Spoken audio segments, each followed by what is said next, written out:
All right, You're good all- afternoon, members of council, administration, and certainly our delegation here today. I'll call the meeting to order. It is 4:31 on Tuesday.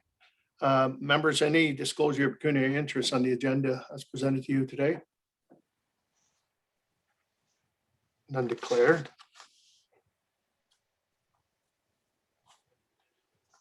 Okay, supplementary, there's the supplementary items that were added to the Policy Priorities Committee meeting agenda regarding reports from the CAO 2021-11 Road and Control Subsidy and the 2021-14 Parking Ticket Appeal Committee as delivered to the members. So if I get a motion on this up. Councilor Tonio, Councilor Altenhoff, all in favor? Opposed, if any, that's carried. Thank you. So then we'll move right into our delegations this afternoon. And our first, are they tag teaming or are they as individuals?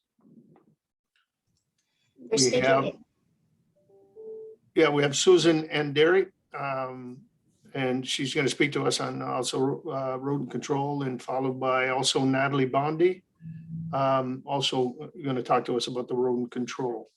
So I will call on Susan. There she is. Afternoon. Good afternoon. I'm Suzanne Ann Derry, and I live at 570 Revland Drive in Tecumseh, and I've been at that residence approximately 28 years. And I'm speaking to you today to encourage you to provide some sort of assistance with rodent control, some sort of subsidy. I have an ongoing rat problem. So I thought I'd speak to my situation and tell you everything that's gone on and tell you my expenses, and then hopefully you can see where I would like to encourage you to provide some sort of subsidy.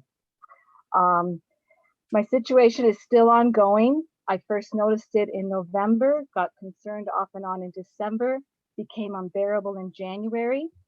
I started with a pest control company in February. And this month of June was the first time that the technician told me that one of the bait stations was down to a low level. I have 2 bait stations provided.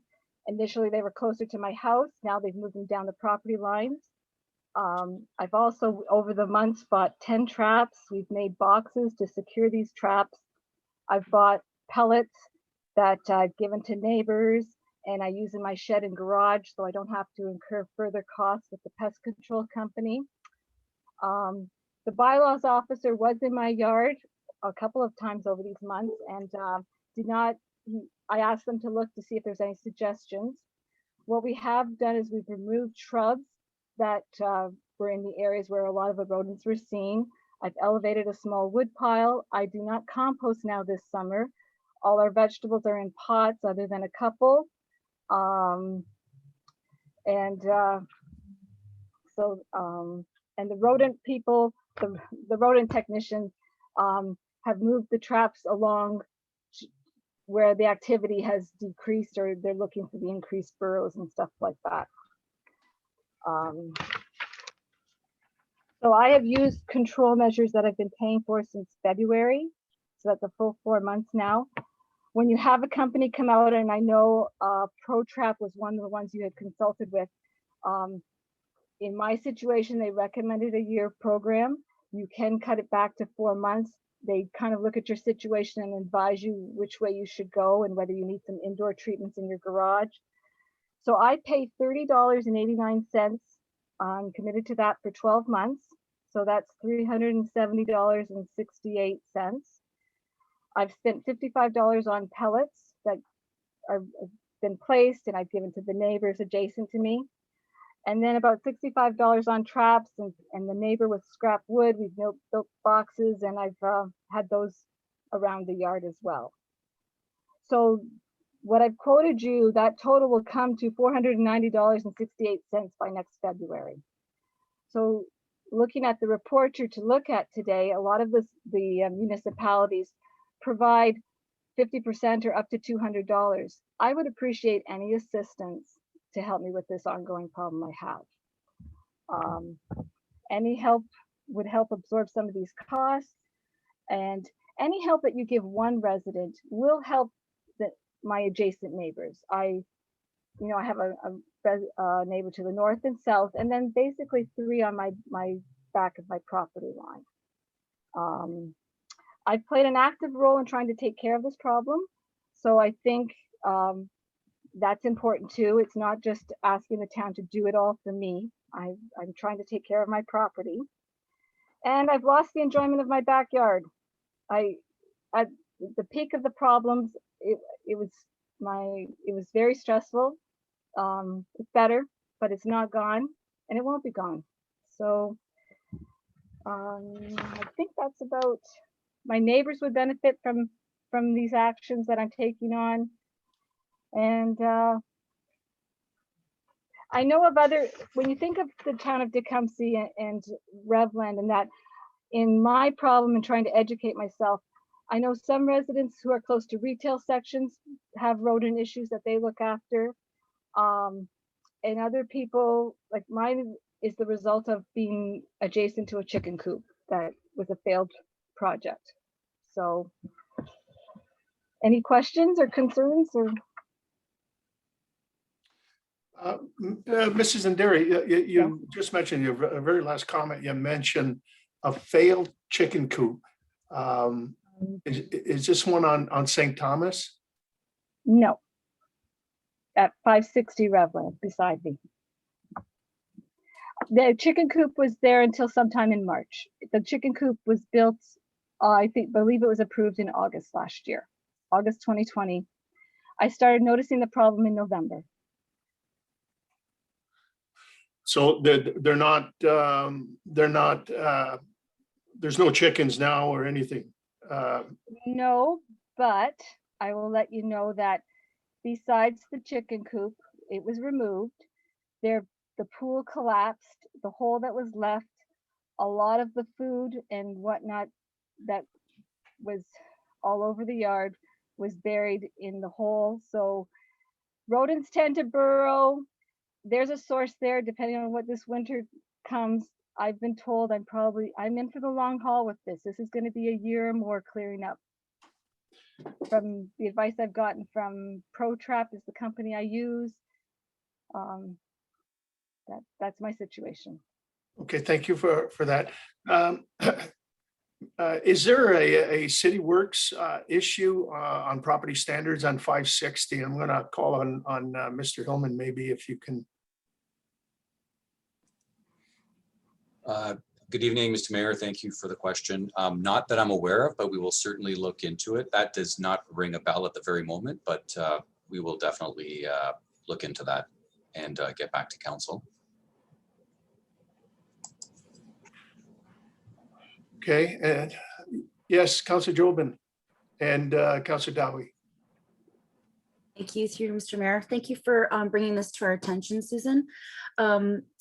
I completely understand your concerns. I'm more frustrated that it is due to some property standard issues with a neighboring landowner. And if maybe we're going to have a site visit and put the costs upon them, it is my opinion. Not every taxpayer. If the source is next door, if we have a source, I feel like let's hold them accountable instead of everybody. That's how I look at it. That's up for discussion. Thank you.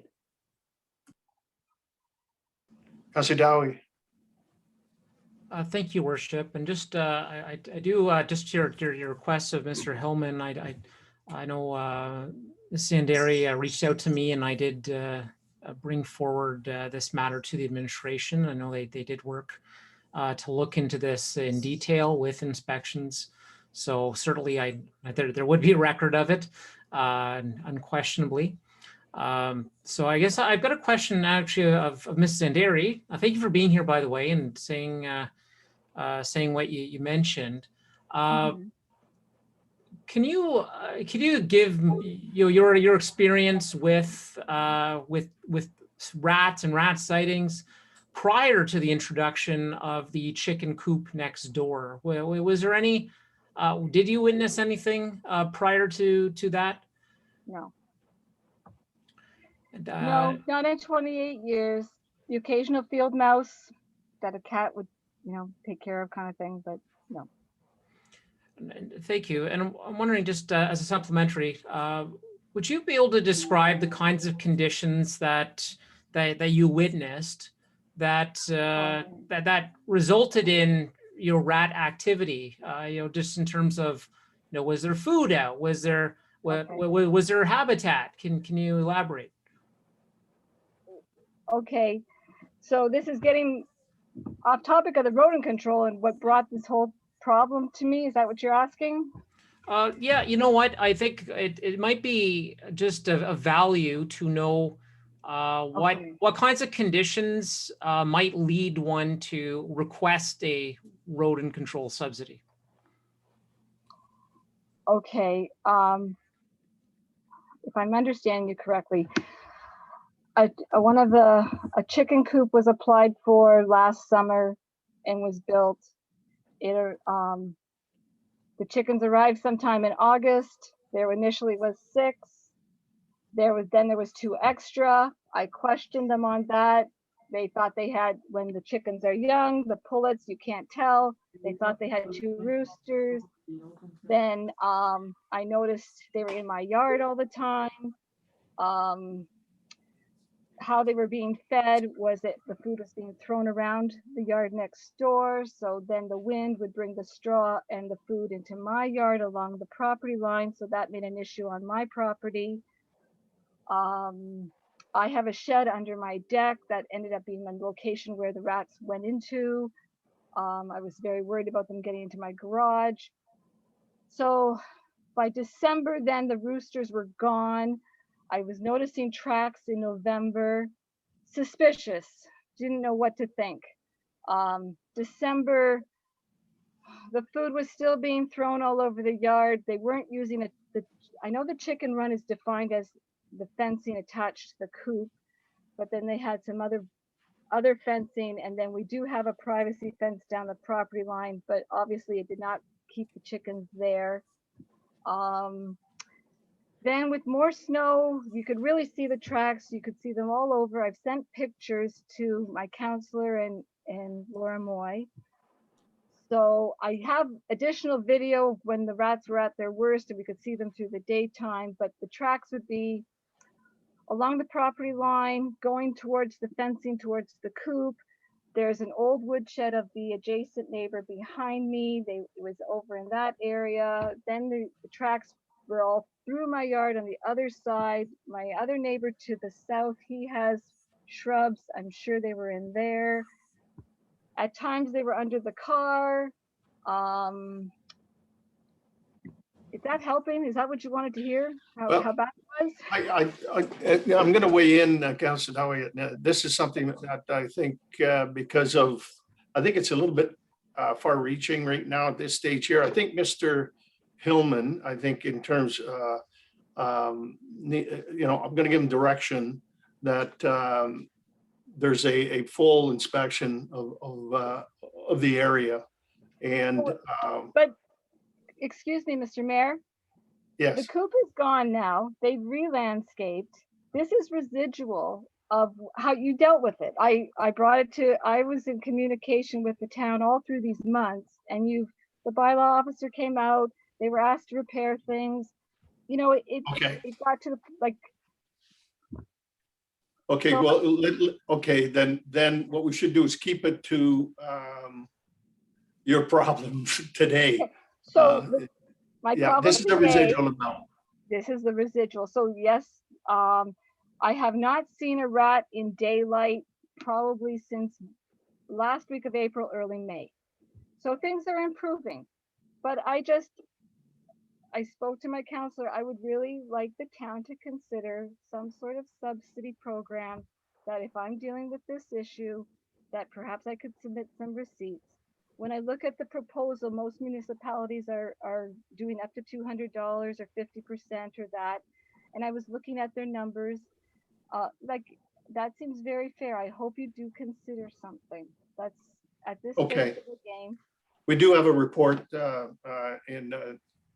after our delegation that certainly we're going to have an opportunity to have that discussion. with council, and the report will be brought forward by our administrator. Mhm.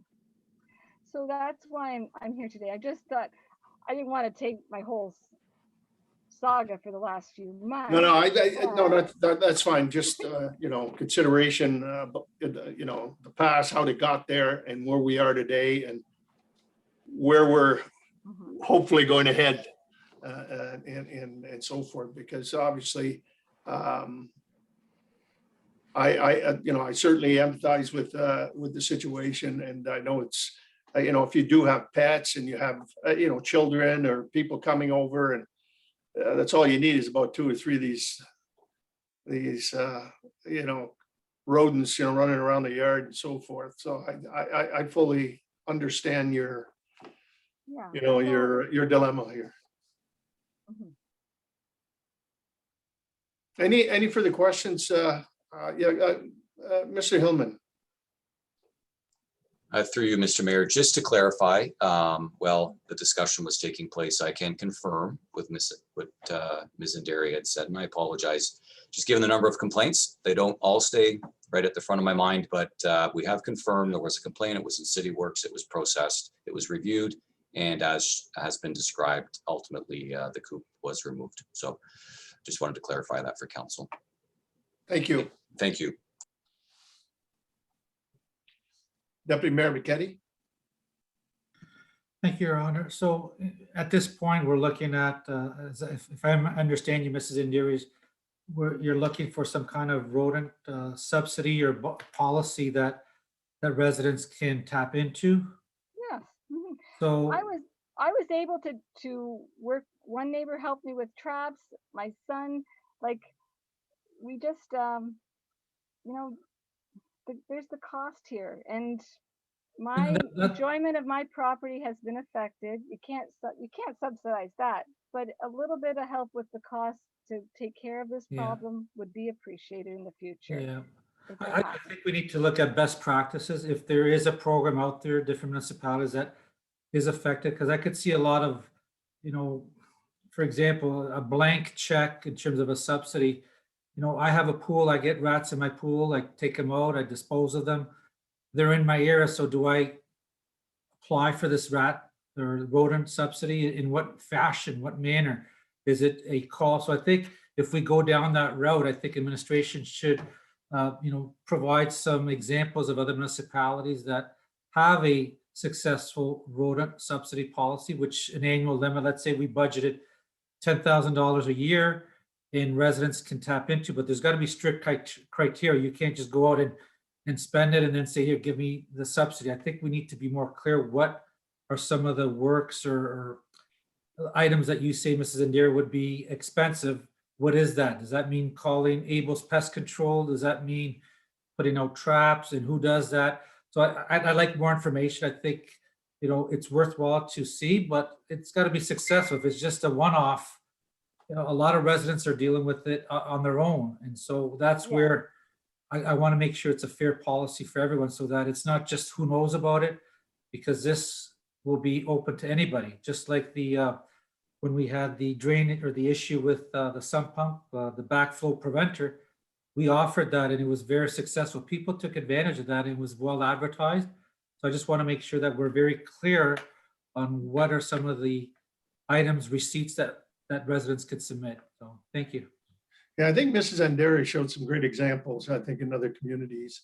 And in the report, Deputy Mayor, there's probably half a dozen different municipalities that have,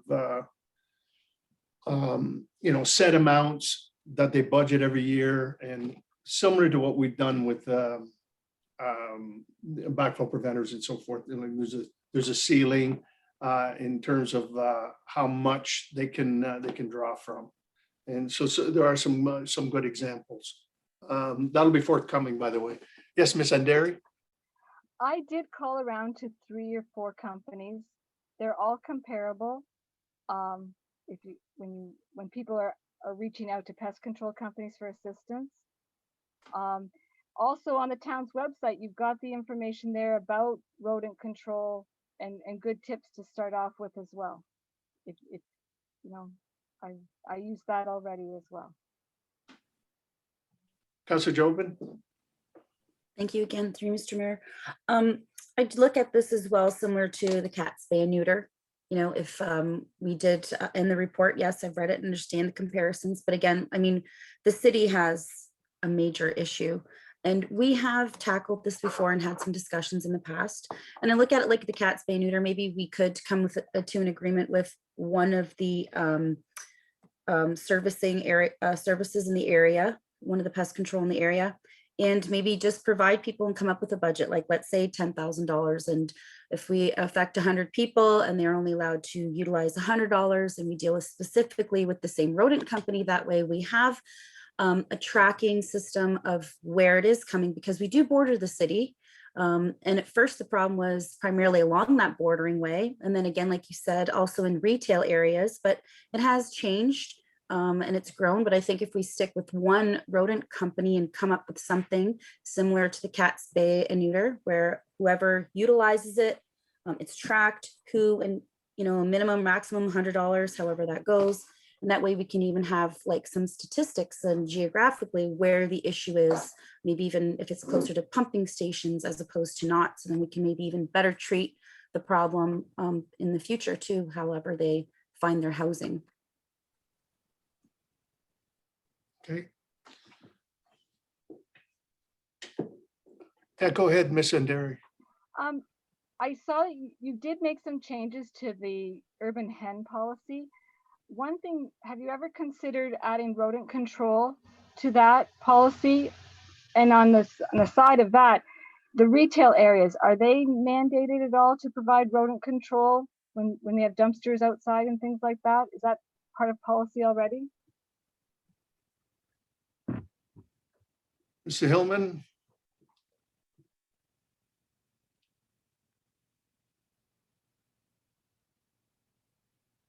You're muted. My apologies. Through you, Mr. Mayor, I think on that matter, it would go to one of the other directors. We, the hard covering and so on, I don't know if it's the Public Works Division or Clerk's Division who deals with that issue, but it's not my division. Yeah, the hardcover one, that was done town-wide, except for the farming community. And obviously Public Works Environmental Services, took care of, certainly took care of that. But I was looking at, the dumpster piece and, I mean, there's certain criterias that when businesses are there that we have through site plan, don't we, where we deal with enclosures and it has, you can't just have a dumpster and freewheeling, right? I mean, Right. You've got to be cognizant of you've got to store it and manage it. Yes, through you, Mr. Mayor, sorry, yes, absolutely. For lands that are subject to those types of approvals, there are requirements for the location and the manner with which the dumpster is maintained. Is it enclosed, which it should be? And even if it's not, if it's an area that pre-exists site plan control, we are able to go in under property standards and deal with cases where there might be a dumpster that's overflowing, not properly managed, and we will issue orders for those, and we have in the past.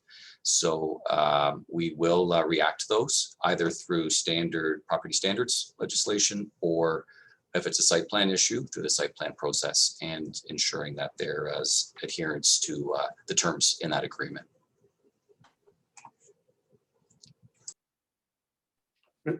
Councillor Houston. Thank you, Your Worship. And to Ms. Anderi's point, including the rat control or some kind of rodent control within the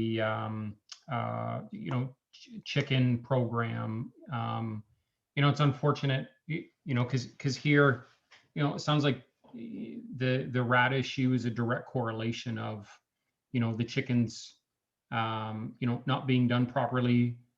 Great to hear that, it's gone now, or it's been cleaned up. But I understand, the frustration with the lingering or the lagging issue due to the mismanagement of, the chickens. So I don't know if there's some way for us to tie that or loop that back into that program just to ensure, rodent control is a piece of it.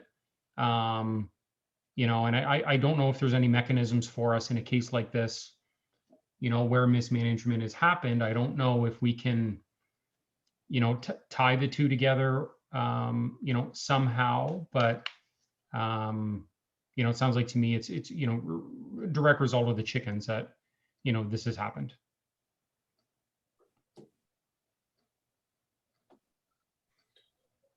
Councilor Tonio. Thank you. And I'm aware that the rat problem is around our hen issues on some occasions, but we also do have a lot of rat problems that aren't related to the hen issues also. And in my ward, that is a concern. A lot of it is around development that's happening off of Manning. It looks like we're taking habitat and the rodents are deciding to come onto our properties. I've got traps in my backyard right now because something was underneath my shed living there. But I'm just wondering if we did have a program, would it help alleviate some of the rodents? Because now people would be more apt to put traps in their backyard, do things that alleviate the amount of rodents in our neighborhood. Would this program help the cause?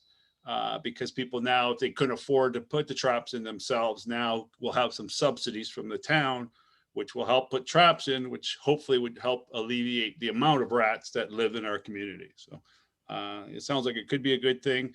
Just reading the report, like Sault Ste. Marie, I see they went, triple their price from 25,000 a year to 96,000 a year. So I heard you, Mr. Mayor, indicate that we would have a cap on this type of thing and so much per household. I'm assuming would be the number, there'd be a number per household. So I like the idea, and if budgetary we can fit it in, it would be a good idea. Thanks. Yeah, I think that's only one part, I guess, one part of the solution. The others, as you alluded to, two things, the habitat and food. Those are two things that have to be eliminated if you're going to get rid of them once they're here. And it's like one piece, added to another, to become successful. Even folks not even thinking how many bird feeders we've got across town with all the grain and everything else is attracting to them. Wood piles, sheds that are built on pallets and so forth. Habitat is a big piece, but food, if they can't have one or the other, they're going to move on and so forth. And then the third part of that equation is once they're there, how quickly they multiply. And so you can eliminate some of the things, but sometimes they need a little bit of a boost, right? And so forth. So it seems to be an issue now with our mild winters are now adding to this as well. And, we did put the hard cover. So we've asked, our residents to invest in hardcover canisters to help in that regards. And I think we need to start looking at maybe a bit of an evolution, but I do hear, the deputy mayor's concern as well is that you got to put a hard cap or something there so that it doesn't just become everybody in four corners of the municipality calling, that I've got rats or I got this and so forth. So I think, and the other thing we have to understand as well in terms of the property standards and so forth, we've got one inspector. And so that's the other issue as well that we certainly have to take into consideration. But again, there's nothing worse than having rodents in your property or on your property or in your house or in your garage or and certainly I've had the issues even through my own backyard where I pulled the barbecue cover off and I had one there. I thought he was so big. I thought it was a muskrat. So they're everywhere. There's certainly no question. And it seems that their place of choice is where they can have two things, habitat and food. And that's where they'll settle. And then from there they'll grow. And they populate every 2 to 3 weeks. So it's an issue. And the other one that is a bit of a concern to all of us too is, they carry disease. And so those are things that we have to look at. And a lot of folks have pets. And you want them to be involved as well, and the usage of pellets or poison on them too. So we've got to be considerate too of the pet population as well. So a lot to consider, in that program. Okay, well, Mrs. Anderi, thank you for coming out and certainly having that conversation. I think it's something that we certainly appreciate on your part. We do feel that every property should be to the enjoyment of the property owner. So we appreciate your indulgence. I'd say stay tuned. Our discussion debate will continue, certainly on that. Thank you very much. Okay. Our next delegation is Natalie Bondi. Hi there. Hello. Thanks for allowing me the time to talk this afternoon, everyone.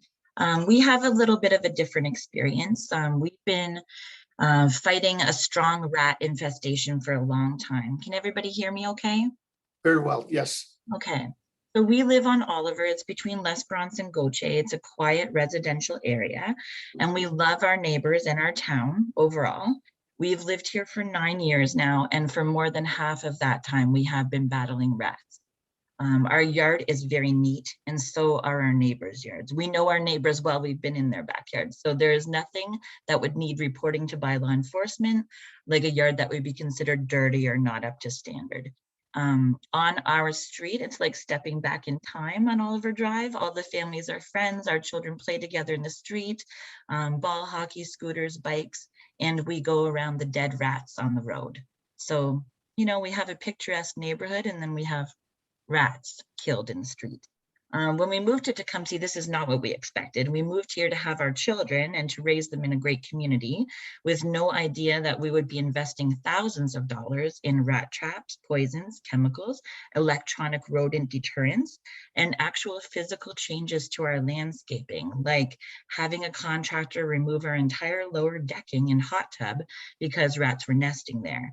And then most recently, just giving up and hiring professionals to come so that we can finally enjoy our property with our small children.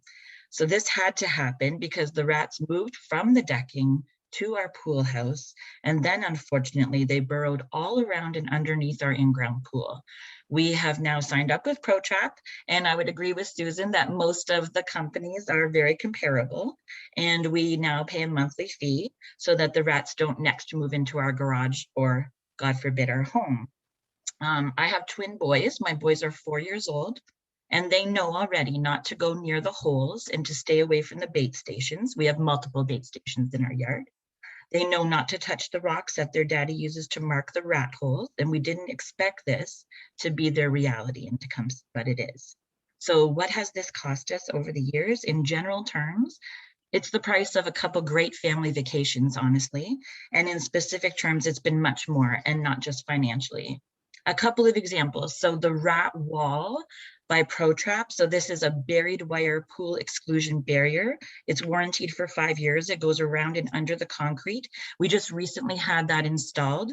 It was a lot of work. We didn't have access to our backyard. It came in at a cost of $2,104.06. And the baiting and trapping, very similar to Susan's experience, we pay a year at a time, and it's $33.89 a month. So these are not payments that we anticipated making in Tecumseh. Public education and budget investment must be continued. We at our house, we don't feed birds or squirrels. We don't have a garden anymore, and we don't compost anymore. And we don't have a dog that poops outside anymore. We did have a dog. And part of the reason our dog died was because of internal bleeding. And I'm sure you can imagine how that is tied to our rat problem. Our neighbor's dog also passed at a very young age. Same situation, internal bleeding. Almost all of our neighbors do feed birds, feed squirrels, garden, compost, and have pets that poop outside. This is a problem. Many families just don't know, and we've seen homes around ours with bread thrown out on the grass for the birds. Our neighbors have good intentions, but the ignorance is costing us in so many ways, financially, emotionally, mentally. So the thought of my toddlers crawling where rats were scurrying used to turn my stomach daily. And now that my boys are in kindergarten, I hate that they can't play soccer on the grass in our backyard, or when it's warm, run through the sprinkler, because we have grease marks on our fence from the active rats in our backyard still. So these rodents to make trails in our lawn, you can see them easiest, early in the morning or near the end of the day, the actual tracks that the rats have made in our yard. And we see them running between the yards in the early morning, and we have had them, of course, splash into our pool as well.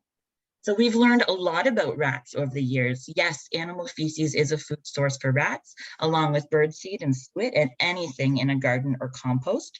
Hard-sided garbage containers are great, but neighborhoods need to be vigilant in all the ways in this war against rats. So in terms of budget, these are my hopes for council, and I'm pleading with you on these recommendations, that when community consultations, whether formal ones or just via social media, are conducted, that citizens are specifically asked whether rodent removal subsidy should be a priority. That when a budget surplus exists, for example, when events are canceled, some of that savings should go to reimbursing families who are out of pocket because of the rat infestation. Keeping in mind that even if my family were offered a subsidy, like a rebate of $200 or $300, that would be extremely small in comparison to the thousands of dollars that we have invested.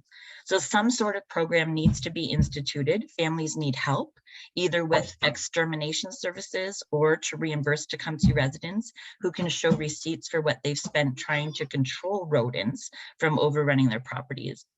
That when the rat infestation gets evaluated against other budget priorities, town council needs to understand that this is a health and safety emergency and should be evaluated with that deserving urgency and importance. So we have talked about this for years now, and my family is one of the families that has just had it, and we're asking for immediate action.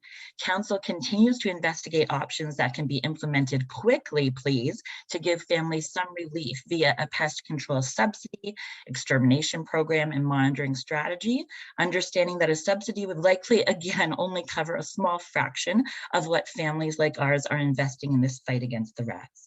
Our council needs to develop this strategy and communicate it now so that residents and the town can work together to get the rats out of our residential areas. The only time my husband and I ever think about moving is when we have felt that this has been so unfair for us to be left with this ongoing disgusting situation with no assistance from our town. I would gladly pay more taxes not to deal with this nightmare anymore and to know that the rats are being moved out of Tecumseh. Our standard of living and our ability to enjoy our property has been devastatingly impacted by the rats in our neighborhood. In closing, I would ask all of council to please think about the children. You can hear them in the background at my house. If you feel like the children of Tecumseh should be able to build a snowman in their backyard without having rat poop in it, please do something about this. It's a pretty basic expectation, and the rats are completely out of control. We are lucky in that my husband and I are both gainfully, professionally employed, and we have invested a lot financially to fight the rats over the years. What about families that can't? And what does it look like at their house and in their yard and where their children are playing? And do those families have the resources and the knowledge to advocate for help with this? It is a health and safety issue. We can look up the diseases and parasites that are spread by our local rats via their urine, feces, and saliva, and it's horrifying, and it needs an immediate resolution. And as an aside, we would love to get a puppy for my children, but we can't. because it's too dangerous for us to have a pet at our house. Finally, I'd like to acknowledge Councillor Andrew Dowie. He has come to our home to see the evidence. He has hosted virtual online meetings with concerned citizens, and we've talked about this problem. And Councillor Dowie is always very responsible and responsive to my concerns. So this has all been great. I feel like Councillor Dowie listens, but we have been left utterly disappointed in the lack of support or relief offered by our town in response to the rats taking over our neighborhood. So please, everyone, we've talked a lot, we've researched, there have been consultations and reports, and it's now time to act and support your residents. So I'll close with this quote from one of our local pest control companies, because I've talked with lots of them and they have said, if you think you have rats, it's important to act quickly to control the level of infestation and reduce the health risks posed by this rodent. I feel like things are definitely not acting quickly enough, because the rats are reproducing even quicker. And I have kept all of my receipts, and I do expect to be reimbursed in the spirit of partnership for a safe and healthy community. And I feel like it's long overdue. And thanks for your time today. I'm happy to answer any questions. I know that our experience might sound a little bit extreme in comparison to the first delegate, but that's where we're at. Okay, thank you very much, Mrs. Bondi. Any questions or comments to Mrs. Bondi? Yes, Councillor Jobin and Councillor Dowie. Thank you, through Mr. Mayor. Thank you, Mrs. Bondi, for the information and your presentation. It puts into great perspective the position you're in, because I just really wasn't privy to the intensity of it. Looking at the map, like, I just feel like there has to be a source. I live beside 2 dairy farms, and I don't observe 1 rat in my home or near my home. And there's a constant food source at both barns, and they do absolutely have a rodent control program and all of that. You're close to Blue Heron Park. Is there a pumping station? I just find this completely bizarre. And I know urban rats kind of have maybe their own way of living and housing. It's just, I'm just perplexed at how massive of an issue you have at Oliver Drive. Like, has the whole area been observed? Because if Blue Heron Park's not too far from you, that's closer to city. Is there a pumping station? I'm just shocked to hear that with such an active community, they're even interested in coming to nest in that area. So, you know what, I probably have to do a little more research on that, but I'm surprised to hear that there's so many that you're affected by this so greatly. And I can share with you that it is shocking. It's embarrassing, you know, not to be able to have family over. We have a beautiful backyard and we have a beautiful home. And part of the reason we moved here was to be able to entertain in the beautiful backyard. And it is shocking, and it's really sad, you know, that we can't have the family gatherings or the outdoor birthday parties because we're afraid. And I don't want to explain to all of our family and to all of our friends that there are areas of our yard that are unsafe, that the children can't go near, that we can't welcome any pets over to visit. And in terms of the area, I will share with you that in my conversations with ProTrap, they haven't been able to identify a source, but they are very busy in our area. So for example, every month, and I know all the people at ProTrap by name now. So Richard comes out to see us, and I talk to Crystal about the appointment every month, and they will tell us that they are in our area every week. So there are other areas of the county that they only visit, you know, once a month, but it's very easy to schedule our appointments because they're very busy in our area. So we, my boys and I, we walk the neighborhood a lot, and the ProTrap trucks are out in our neighborhood. So even up and down our street, there are other residents, and I've learned a lot about rats. So the black rats are the ones that actually jump and can get up high. So we've had neighbors that have them up in their attics now, inside the siding of their homes, and around the bricking and the siding near like the grate entrances of homes. And then the brown rats are sometimes also called Norway rats. And those are the ones that are primarily just enjoying the habitat and will nest and burrow. Those are the diggers. So it is a huge problem in our area, and it's dramatically affected the way that we can enjoy our property. We just can't. Even I can just share with you guys, if you've never seen a rat wall installed before, that is basically like a very fine chicken coop material. We had to have an entire construction crew in our backyard, and they had to dig up our entire yard around the pool, even between the cement and the fence, because rats will get in there and burrow right down. And that wire meshing needs to go deep enough into the ground, so it almost looks like a waterproofing project, the amount of dirt. So we had actually paid, of course, to have our yard resodded because of all of the damage that the rats done. And then we got to have it all torn up again when they did the rat walls. So I am very, I want everybody to understand the gravity and the severity that with the thousands of dollars now that we've been forced to put out, we could definitely, you know, have enjoyed that as a family. And it is really disappointing what we've been through. So I would implore you that when you're thinking about whatever program or whatever moves the council can make, that they would consider, you know, in terms of severity, in terms, you know, maybe there needs to be something looked at where families can submit their receipts, and maybe there's even a percentage applied, because in our case, it's been pretty awful. Okay, anything further, Councillor Jobin? Councillor Dowie? Thank you, Worship. Actually, I think, Ms. Bondi, thank you for being here tonight. And actually, I think you effectively described the circumstances that you're going through in response to Councillor Jobin's questions. So I don't need to take your time any further. Thank you so much for sharing with us. Thank you. Yeah, and Ms. Bondi, on the rat wall and that, I'm quite familiar with it. My deck at the back, I had that installed, so I know the amount of work that it takes. It's actually over 18 inches deep, and it's like an L shape that goes 18 inches below the ground, and then it extends 2 feet beyond that. So if a rat burrows through there, you know, basically it's a wall. It stops them from going any further. Right. And then along with that, they had to, I don't know if you had this as well, Mr. Mayor, but they had to install a one-way door, because we actually still had living rodents that were down there in the burrows. So they had to install that so that any rats that wanted to exit could, and then they can't get back in. Then we also had to pay for them to come and remove the one-way door. So you can see the costs just keep adding up. Well, there's no one-way door in mine. It's if they were there, they're there. But that's good to know. Councillor Altenhoff. Thank you, Worship, and through you, you know, to both our delegations.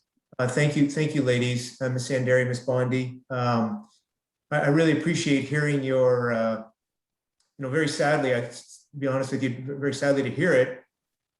I know back in 2017, when this was discussed at council, I was a big advocate for trying to look for some kind of a program, a subsidy program or something of this nature. I was educated by physicians, to be honest with you, who came up to me and tried to tell me the gravity of the issue, you know, from point of view. So I hear you, and I sincerely appreciate your testimonials. I'm really sorry that this is kind of what it is. The fact that you're so well educated on these rodents. You know, it's you know, I appreciate that you have to have that level of knowledge and understanding of it because of the issue. But I think there's, as you all can attest to, there's other things we should be worrying about. I would just ask, perhaps again through you, maybe to administration. We do have other subsidy programs. For example, it was noted the backwater prevention. You know, the backwater flow prevention valve and so forth. And it seems that they have not had the, you know, the uptake that they have in the past. Could we get an idea, perhaps from finance, on what's available in terms of funds? You know, today I think really the focus is on a subsidy program. You know, we're not the experts to perhaps, you know, resolve these problems, but if we can get an idea of perhaps funding that's available, and perhaps also considering, like was indicated, perhaps we look something at, you know, at a maximum, a ceiling, perhaps 50% of the financial burden, or to a maximum of $200 or something like that. I just throw these things out to perhaps get a bit of a discussion on what's available, what we can work with, ultimately to better this issue. So if administration has some input on this, I'd really appreciate hearing it. Thank you. Go ahead.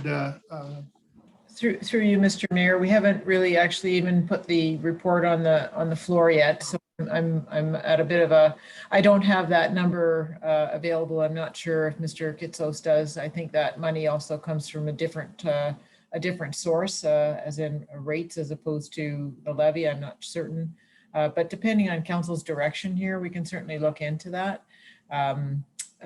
For further discussion. I can.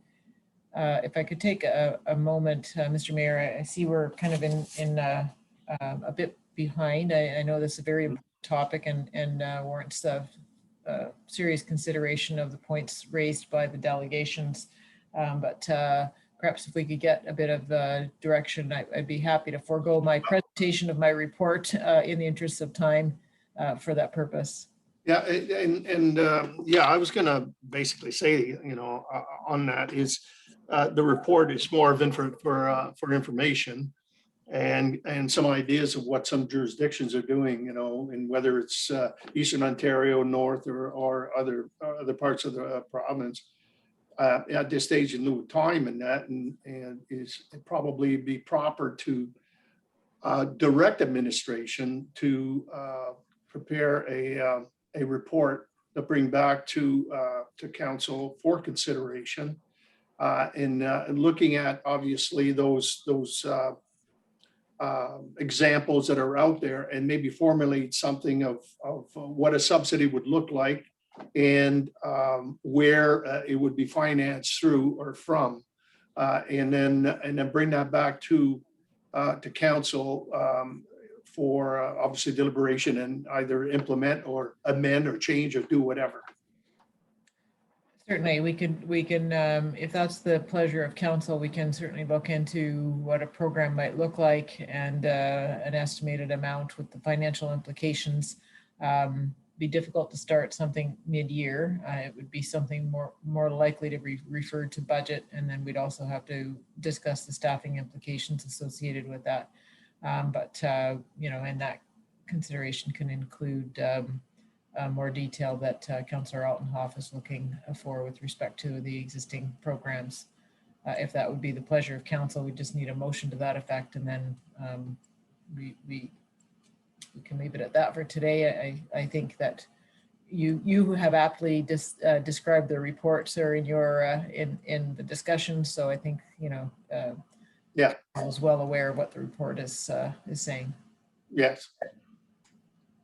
So Councillor Arnoff, you're prepared to move that and direct administration? Your worship, thank you, and thank you very much. I think you worded it well. If we could just direct administration to kind of see if they could put the framework together associated with some form of a subsidy program, considering the research they've already done, the gravity of the situation and so forth, and then report back to council. I think that would be a good start, please. Okay, moved by Councillor Altenhoff, supported by Councillor Jobin. And before we move on to, just to add is that we do have other subsidies. We have the feral cat, as we all know, and maybe that was a mistake, getting rid of the feral cats. That it seems now the rats are taking over, but we've done that in certainly in other areas. Any further discussions or comments on the motion? I'm hearing none. All in favor? Opposed, if any? That's carried. Mr. Mayor, if I could very quickly, if it would be possible in our remaining few moments to move the fire open burning bylaw report up, because the bylaw is actually on the regular council agenda this evening, and we'd appreciate council's direction on that in committee before we get to the RCM, please. Yes, Councillor Dowie. Willing to move the recommendation. Thank you, and supported by Councillor Altenhoff. Any questions or comments? Self-explanatory. All in favor? Opposed, if any? That's carried. Thank you. So that takes care of number 5.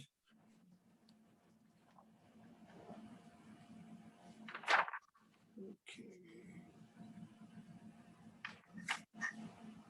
Do we go back to number 2? Do we have procedural law on a bylaw review? Certainly, I can try and walk the members through this in the next 4 minutes. If that's the wish. I know there's quite a bit here. So this is a report that summarizes the recommendations coming out of the procedure bylaw subcommittee. So as council may recall, back in February of 2020, we brought a report forward to council with regards to amendments to the procedure bylaw at that time in response to some legislative changes. At that time, council also appointed a subcommittee to review the procedural bylaw and to provide some further recommendations that the members of that subcommittee may have with regards to the bylaw. So it was councillors Jobin, Dowie, and Altenhoff that were part of that committee.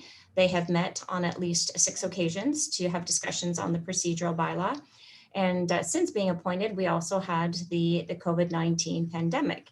So there were certain changes that were made to the Municipal Act in regards to allowing for members to be able to participate in electronic meetings and be counted towards a quorum. So that was a change that came about as a result of the pandemic. There's since been legislation that has been passed that now effectually makes that temporary provision permanent in the Municipal Act. So now members can participate electronically in meetings and be counted towards quorum. So the committee has taken a look at the procedural bylaw and they've made a number of recommendations. And one is to allow for electronic participation in meetings when there is not a declared emergency. In so doing, there was consideration to limiting, say, the number of meetings in a year that a member would participate electronically or the number of members that could participate electronically. There has been no recommendations to such limits so that electronic participation in meetings could continue notwithstanding a declared emergency. The members also looked at new legislative provisions for proxy voting. So with regards to proxy voting, so notwithstanding that members can participate electronically, proxy voting allows members as a measure to ensure continuing representation for constituents' interest on municipal councils when a member is unable to attend in person due to, for example, illness, a leave of absence, or the need to practice physical distancing. And municipalities that wish to allow proxy voting also have to amend their procedure bylaw to allow members to appoint another member of the same council to act in their place when they're absent. The proxy voting allows members at council who are unable to attend a meeting to appoint the proxy holder on their behalf, subject to certain statutory limitations. So the proxy holder cannot be appointed unless there are a member of the same council as the appointing member. A member cannot act as a proxy holder for more than one other member of council at a time. The proxy is not counted when determining if quorum is present. A member appointing a proxy shall notify the clerk. And when there is a recorded vote, the clerk shall record the name and vote of the proxy. And a member may not appoint a proxy or serve as a proxy holder on a matter which they have a pecuniary interest. So as I said, notwithstanding the electronic participation being recommended in meetings post declared emergency, the committee is recommending that the clerk develop a process for members to appoint a proxy holder, including notice and recording of how a proxy is instructed to vote by the appointing member on the matter. Another change that the committee is recommending is the calling of special committee and board meetings. So currently the mayor can call a special meeting with 1 full day notice or where there is a request of the majority of members of council. So the committee is recommending that committees, while they could schedule a meeting for a special meeting, they're also suggesting that provided there's at least 5 days notice given by way of posting a such meeting of the agenda to the town's website, the committee would be able to hold a special meeting.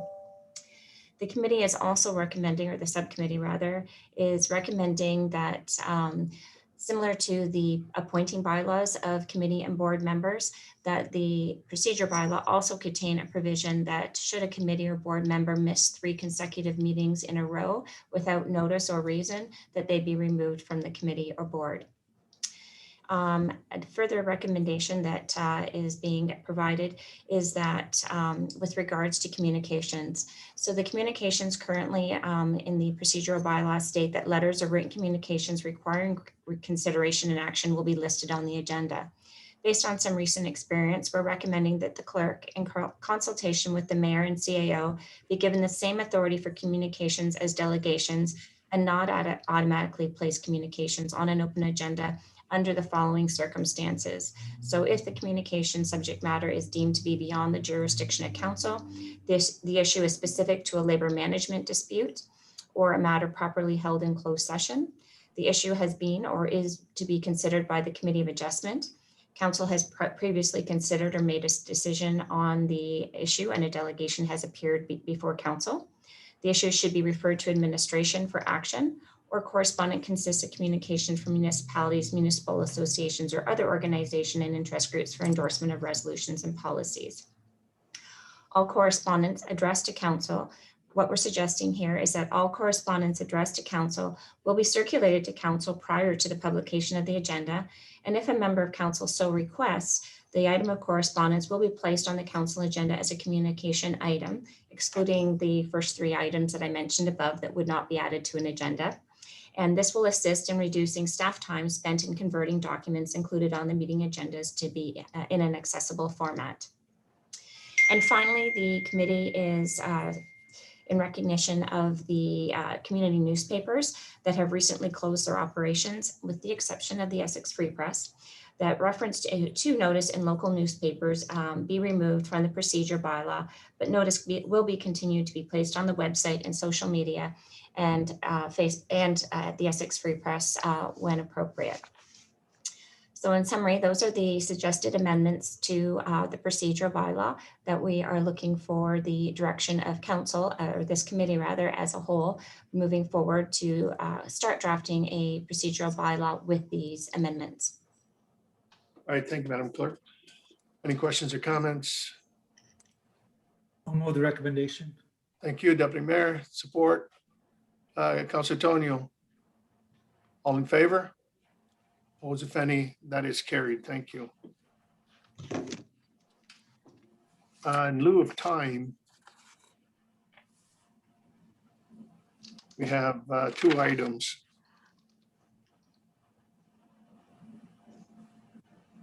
Our next meeting was 5:30. Wasn't it our public meeting? Our closed meeting, Mr. Mayor, is at 5:30. Yes. Okay, well, maybe can we just continue these 2 items and then I will message the town solicitor who is waiting for us. well, it's up to council. I mean,